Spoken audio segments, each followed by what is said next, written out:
home automation is just coming down a lot in terms of price in order to implement, but at the same time, it's also coming up in terms of what consumers expect.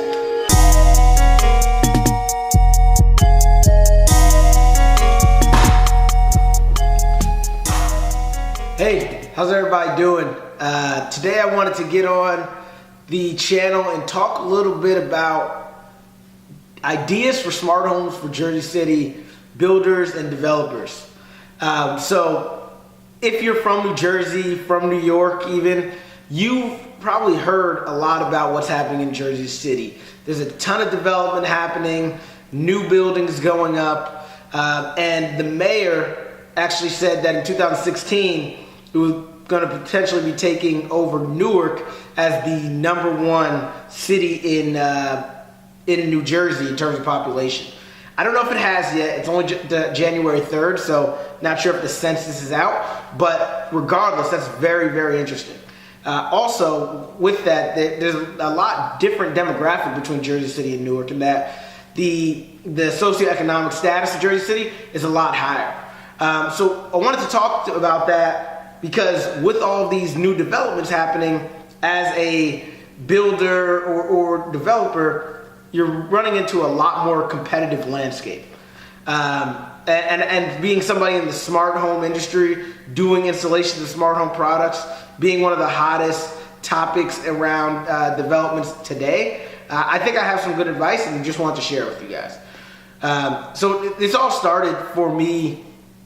I've not talking about started with the business, just talking about this idea started for me probably like 2 or 3 months ago. We've been working with some developers out in New York City, and it's been really interesting just kind of looking at their mindset on leveraging the smart home technology to compete against the fellow landlords, fellow builders, developers, etc.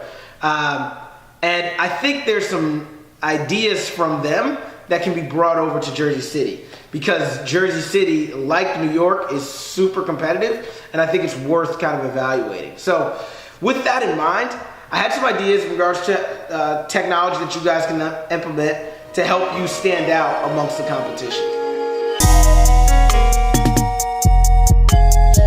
So the first thing I wanted to talk about was in regards to whole house audio.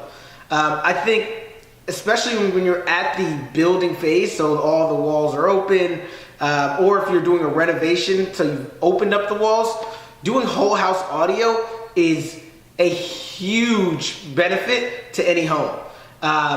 People love music, right? I mean, I think that is just understood. I don't think there's much that needs to be said there, but everybody likes to have some kind of music playing, whether you like it because you want to have a party or you like it just to have some background noise. I think music is huge, and I think as a landlord, as somebody selling buildings, it's huge to be able to say, no matter where you are within your home, there's going to be a speaker right there, and you can listen to your music from there. And I think it really just adds a little bit more value to the home. We can help you sell it faster, rent it faster, what have you.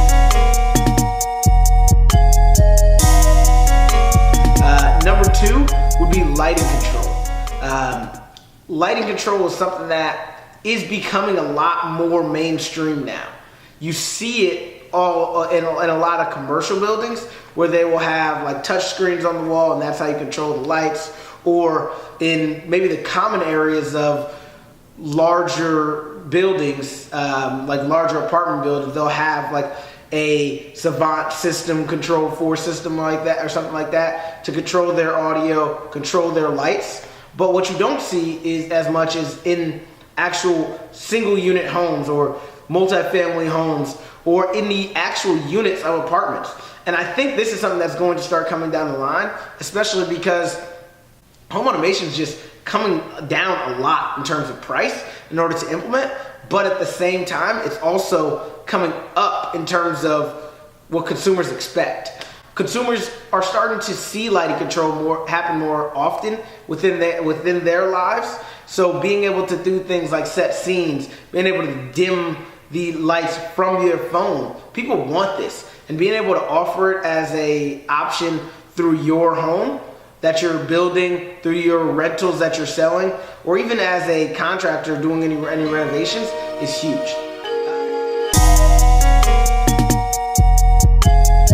And number 3, and I think this is the easiest one to implement, but still something that I think people look at, are different smart products. So I'll lump these all in, but things like smart thermostat, so Nest, huge. People know it, right? They know that if they see a Nest, it just clicks on their mind that this place is new. This place is upbeat. This place understands what's happening.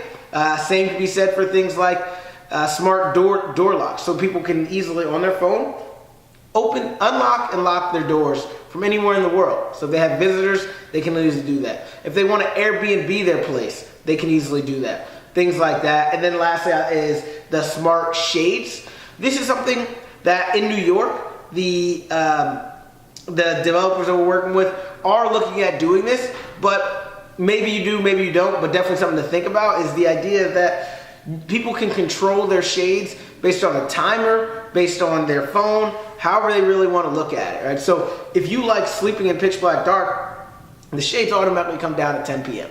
And then if you like waking up to natural light, 5 a.m. up again, without you having to do anything.